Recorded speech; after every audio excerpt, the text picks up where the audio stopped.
he can go pull money out of that house instead of going to borrow money from a lender or something like that. You're building equity into the home. And the reason he understood is because, like I told you, I was a car salesman, right? So I had to purchase me a car back in 2020. And so he saw me put a hefty down payment on the car. And then once I got the car, I don't like monthly payments. They kind of like drive me nuts, right? So, and then I took some equity out of my house and paid the car off.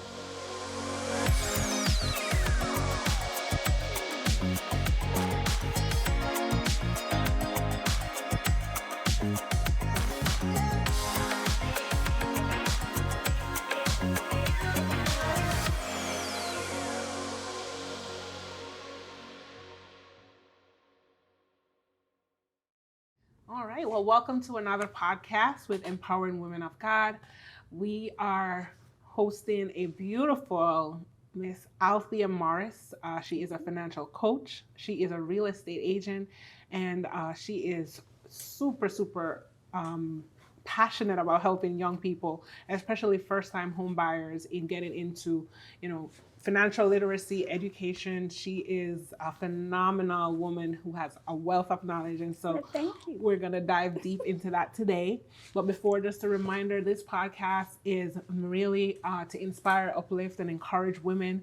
Of course, we know men might be watching this as well. And so we encourage that whatever is shared, lean in, take notes if you need to. But all my guests, I believe, are treasured with the knowledge that they have. And so we're going to jump right in and just share a little bit. So I normally like to start with how I connect with my guests. And I met Althea on LinkedIn. I just recently moved up to Houston, and I was online just trying to connect with a few people. And her profile came across my page, and so I reached out to her, and she reached out. And since then, we've been communicating. So it's been a year, I believe, that we have been connected. Yes, a year. And it's been an amazing blessing. I believe my connections, especially with my guests, you'll hear me say that they're divine connections. And I truly believe that they came across my path for a reason. Yes, I agree with that. Yes. So Althea here is a financial coach, as I said. She has over 30 years of experience in the financial aspect. And her story is super amazing. She will share a little bit more on that, and I'll allow her to go into, just what it is that she loves. But before that, I also wanted to let you know that she is a mom. She is a mom of one, and she is also a devout Christian. And so most of my guests, you will hear me speak a little bit about their spiritual journey and their life, because I believe that's a major impact in how they got to where they are. And so I'm going to hand over to you, Althea, to just share a little bit about your background, where you grew up, and, growing up in that time as well. Yes. Well, you guys, I am old school without me telling you my age. Okay. I was actually born in Louisiana, but back then a lot of people from Louisiana started flocking to Houston, Texas. So I came here when I was 3 years old with my parents. And of course, when we came here, this is back in the 60s and 70s when we came here. So it was a lot different than it is now. But then, when the blacks came down here, I hope I can say that. Oh, yes, of course. When we came down here. We don't want you to be authentic. Go for it. We had to stay in certain areas like the 1st Ward, the 3rd Ward, the 5th Ward here in Houston, Texas. And it was a challenge, but we got through it and everything. So, like I said, my family, we moved down here, and we've been here ever since. We moved a little bit up further northeast after a while when I was like about 12 years old. Bought a home and moved to a different area. So is there anything else you want to I mean, no, I think, you're Louisiana, moving to Houston. I think a lot of people have been moving into Houston, and I always ask, why the move? Why move to Houston? I know you were 3, but at that time, growing up, what was Houston like? What was it? What caused so many people to be moving towards Houston? It was the economics. I mean, Houston has always been a boom town. But, back then, from Shreveport, they didn't have the jobs that they have here. So my family moved here. My father he started working for the Houston Light and Power Company, and he Okay. retired from there. So the family, they come from a big family. The sisters and brothers started moving down here as well. So that's why they flocked here to I know. Houston, was for economical reasons. And also, that's one of the reasons I moved here. Is also, I definitely agree. It is a boom town, and it's still booming. A lot of people are moving here. But now I know, for you growing up in the 70s, working in a time where a lot of people still don't understand, Yeah. how difficult it was for a woman, especially embarking on a journey, because you've been entrepreneurial for a very long time. And so I just wanted you to share a little bit Well. about how that entrepreneurial journey started for you, how you walked into that. How did you persevere in a time when, women weren't really looked at as, Right. those powerhouse women Right. that we see now? Well, like you said, it was back in the 70s, and this was during the time we were integrating. This was during the time that, it was still a lot of prejudice going on.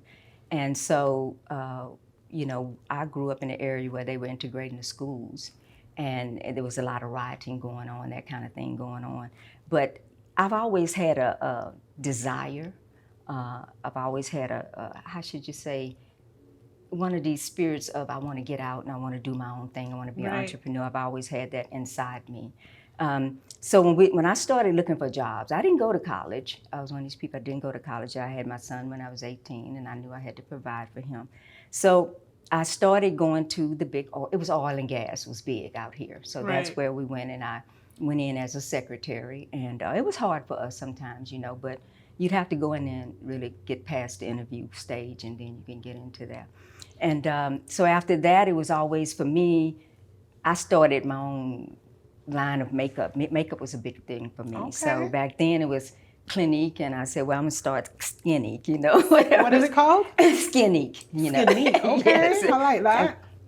And so, I've always wanted to try things. I've always worked 2 to 3 jobs, to just get out there and make ends meet and things like that. But you have to find your passion. And in order to find your passion, you're going to go from one thing to another.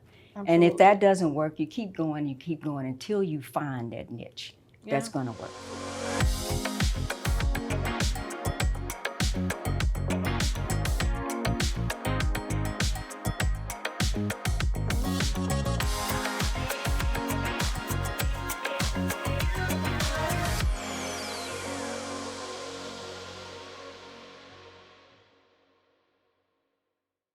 And I think that's a great point that you brought up, because a lot of times people will venture into different things thinking that this is it, and then they're not satisfied. There's still that pull, that push for something more. They're yearning for something more. And I think that's a great example of, just where it starts. Right. You start where that first stop is, and then you keep going until you get to that big thing. And I think that's when you truly define, because we're multifaceted.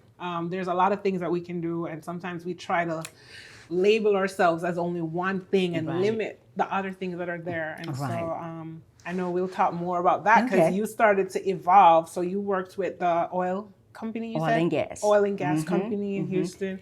And what was your next step after the oil and gas? Well, during that time, it was a lot of merging of the companies. And so they kept merging. We didn't know if we was going to have a job, what was going to happen. So in 1989, I think it was, I said, just give me my package. I want out of here. I'm going to just start over. So. How old were you at this point? Okay, wait, no one's telling age. Well, the reason I asked is because you're asking for your package, and I'm not sure if a lot of people who are listening to this understand that you're in a time where you're leaving, you're ready to leave. I was in my 30s. You were in your 30s. I was in my 30s. Okay. And so I got the package. I took off for about a year, and then because I was trying to figure out what it is I wanted to do. So the funny part is that I didn't want to get in traffic anymore, traveling to a corporate job anymore. I didn't want to do that. So I actually found a dealership in my area and went there and said, teach me how to sell cars. And this is a car dealership. Car dealership. Okay. Teach me how to sell cars. Teach me how to sell cars. So why was that attractive to you? What was it that stood out for you? Well, I'm kind of a nosy person. So I like to know about multifacets of a lot of things. Right. And I like people. I like helping people. That's my passion, you know. So I just said maybe that I'd be good at it. So I said, just teach me how to do that. And they said, okay. Women was just getting into this back then. It was a male-dominated field of being car salesman. Okay. So I got into it. They taught me, and I learned a lot. And I also learned how they were taking advantage of a lot of people. And what I mean by that is people who came in with bad credit. Right. And then they want to come in with their income tax checks, and they wanted to buy the most expensive car on the lot. Right. And I had to explain to them, you do that, they're going to rip your head off with the interest rate and stuff like that. So this is where you start to realize that there is a need for financial literacy, knowledge, education, name it. Everything. You were seeing people coming in and just buying things, but no thought really put into it, and not understanding what they were signing into as well with those with the car dealerships. But what I found out is that because of that, people sent other people to me because I was educating them about the process. So I did that for 5 years actually, because I loved what I was doing at that time. Okay. So this here is just a little highlight as to where the coaching aspect of her financial, as her role as a financial coach really comes in is, I believe, this is a great segue into understanding this portion. But before we delve deeper into that, you also went into real estate. Yes. Like I said, I had my son at 18, single parent. And so I always needed extra money. Right. So because I needed extra money, I said, well, maybe I'll go in and get my real estate license. Well, why real estate? Well, I had a friend who was already doing it, and she told me that she liked it. So I said, okay, I'll give that a try. Okay. And that actually worked out for me well part-time back then, because it was a different era. They had the Century 21s, the Gary Green Realtors. So they taught you the process, right? Right. But it brought in an extra $8,000 to $10,000 a year for me as a single parent. Okay, wow. So, I was happy that I had gotten my license at that time. Wonderful. I know that you are truly entrenched in the financial market, but you do both real estate and the financial coaching together in tandem. And so you've been working independently for yourself for how many years now? Since 1989. Since 1989. Listen, that's over 30 years. Listen, I love it because I think for a younger generation to understand that a 9-to-5 is not the only way. It's not the only way. And so I truly, I just love that you made that decision. You were able to be in a time like that. And we're in an era where things are so accessible. There's so much resources. There's so many opportunities to work online or to do your own business and also invest because you're also big on investments. Right. And another thing I didn't tell you about that was that, like I told you, I'm always trying something. Right. So in 1990, my family and I went into a family business. Okay. My mother knew how to sew. That's what her passion was, and she was into management. So we opened up a uniform manufacturing business and had that for a few years. So I always used my real estate license as a secondary while I was trying to figure out what it was I wanted to do. But then in 2001, I felt like going into real estate was what I was going to be doing full time at that time. So there's one significant point that I want to raise with your real estate. You help first-time home buyers. Why first-time home buyers specifically? You help everyone, but why the interest in first-time home buyers? What is there that we to take away? Well, the reason I do that with first-time home buyers is this. I know that the rents are high out there. And my thing is this. Rich people know how to maneuver money. Rich people have homes, and when they pay for their homes, they use their equity and they go buy other homes. And then they put that money back and they go and they do it again. We're out there paying rent. Right. That means we're paying somebody else's mortgage. Right. And we're not getting equity. Wow. So my passion is this. If you can pay $1,500, $1,600 a month for rent, then you can buy your own home. And the thing is that a lot of people think they can't buy a home. I was about to say, you made that sound so easy because I'm like, how come I never bought my home yet? Well, go ahead. Yeah. They don't think they can. They think their credit is really, really bad, or you have to have a real high score. And I'm like, well, let me just check it out a little bit and see what you got, and come to find out they can purchase. But with first-time homebuyers, what they don't know, there are a lot of programs out there. And I'm telling you who's taking the most advantage of those programs. Hispanic people. They get it and they go take advantage of it. Okay. And I'll give you an example. Now, Harris County is not doing this right now, but it may come back, or if we get Kamala in office, it may come back. I had this one young man that had 2 children, self-employed, went through the program with the Harris County land program. He was able to buy a brand new house, 2-story, 1,800 square feet, paying about $1,300 a month. Really? And that's because they gave him $150,000 for everything towards that house to reduce the price on that house. Wow. That's the kind of programs that are out there that the first-time homebuyers are not familiar with. I'm already itching. Like, do you see why I have her on? Like, she is filled with a wealth of knowledge and resources, and I'm truly blessed, that you are here sharing on this platform, because that's one of the things that I believe truly is that we're not informed, we're not educated, we don't seek the knowledge that we need, to really push forward and to really build an asset, because I believe that building assets is what we don't understand how to build an asset. We don't understand how to build an asset. Absolutely. So we're going to take a short break, and then we'll be right back to continue the conversation. All right. So see you soon. All right.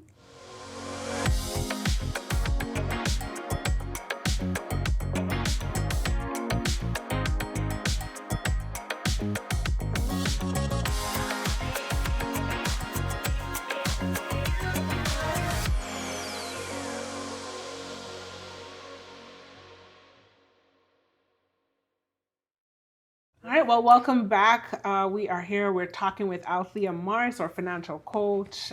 She's an investment coach as well, along with a real estate agent.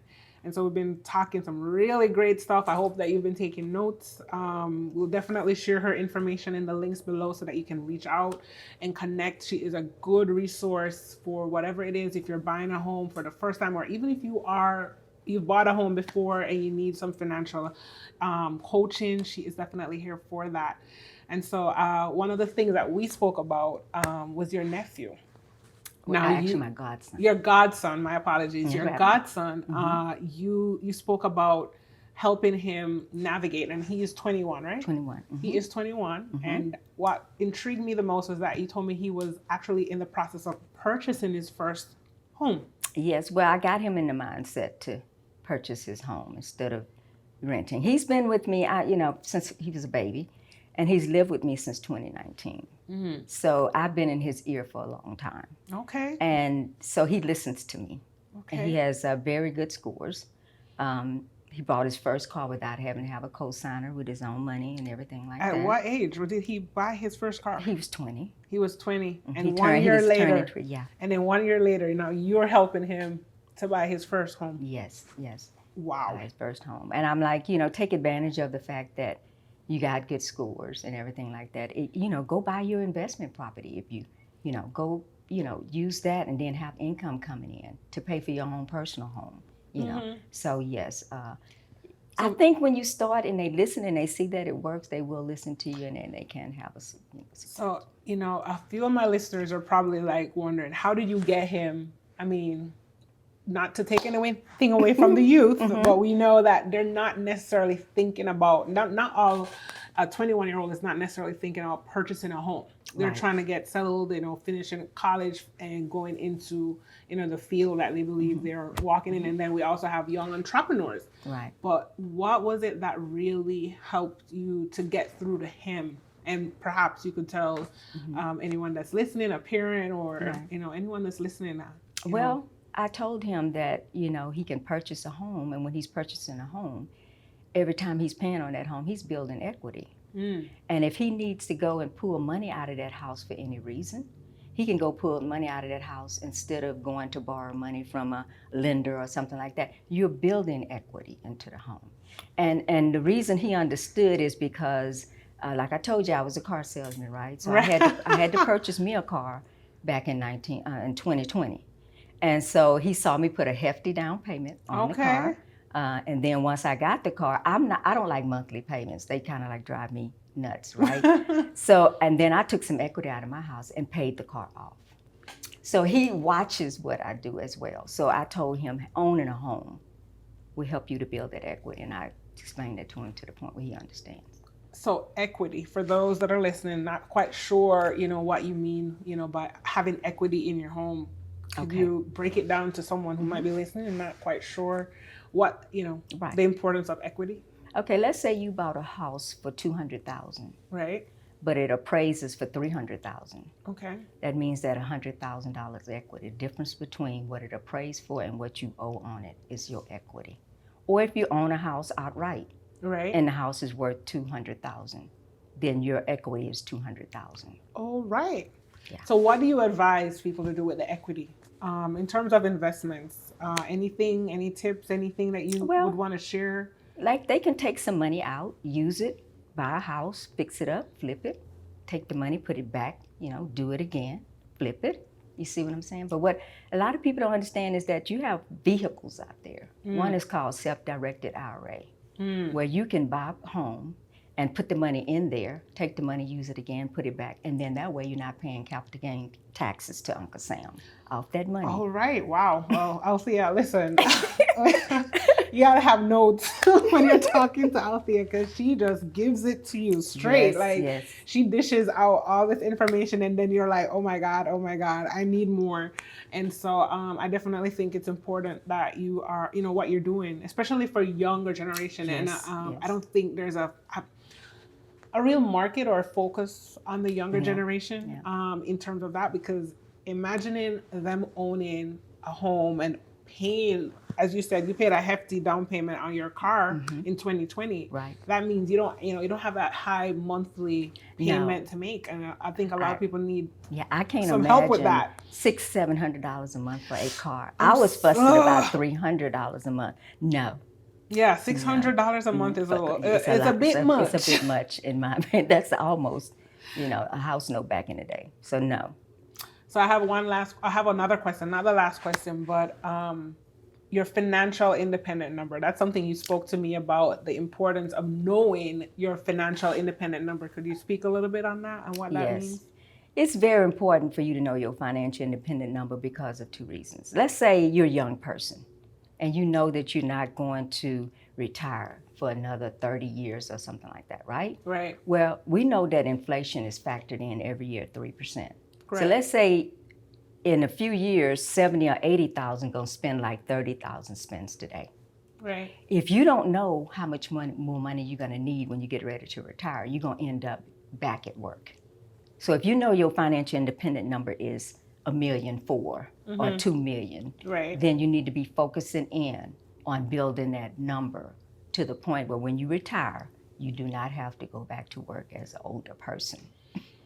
And I think a lot of us can attest to seeing a lot of older folks going back to work even after retirement because they just didn't have enough income to take care of the bills. And so, and also investment is also encouraged along with the IRAs and the 401ks as well.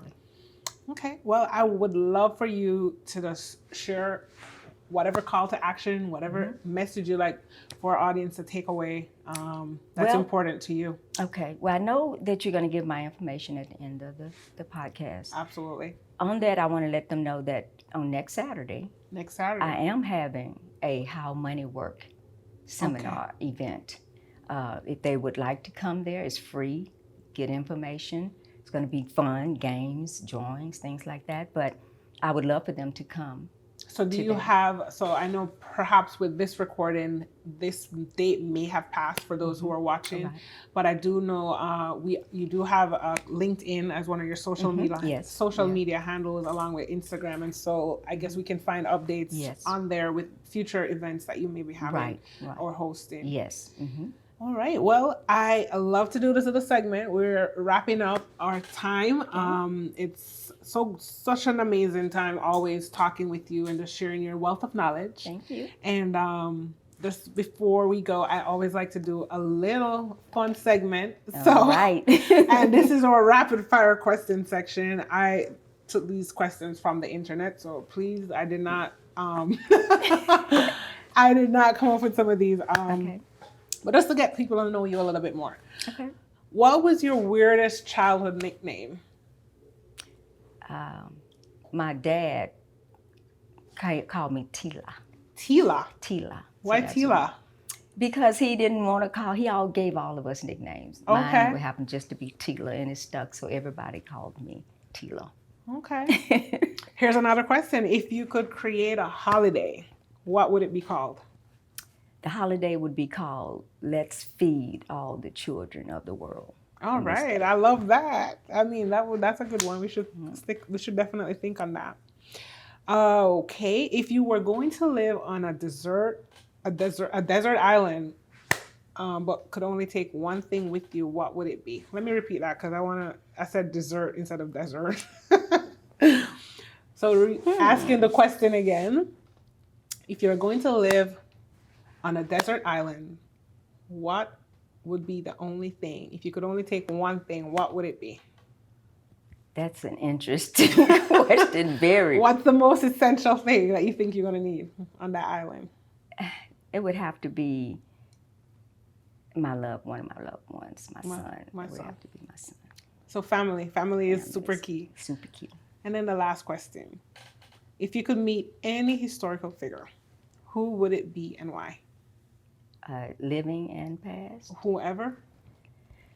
Say that again. Say that question again. If you could meet any historical figure, who would it be and why? I think I'd like to meet Maya Angelou. Oh, Maya. To me, she always had this aura about her, and the way she answered questions, the way she came off, that would be somebody I would really like to meet. Okay. And then one last thing, we didn't capture this, and I really want people to know the essence of your faith walk doing all of this, because I know behind everything, every success, there's a bit of struggle, there's a bit of pain. But how has it been your faith walk, walking through this journey to this point and still standing, still thriving, and still succeeding? Well, when I was younger, I didn't always, it was always a struggle, and it was always this, that, and other. And I would go to my mom. My mom was my best friend that I would talk to, right? And so one day she sit me down and she said, let me tell you something, based on your faith and everything. She says, if you're going to worry, don't pray. Don't pray. Wow. She said, but if you're going to pray, don't worry. I took that into, I went by that on everything, every aspect of my life. I don't worry anymore. Wow. And God always come through. You know what I'm saying? And he comes through unexpectedly. And I just want to say this. A lot of people don't believe in the tithe and everything, right? But God gave us everything, right? Money, whatever we got, God gave it to us, right? So if you take that 10% and you tithe, it'll always come back to you in some fashion or form. I totally agree. I agree.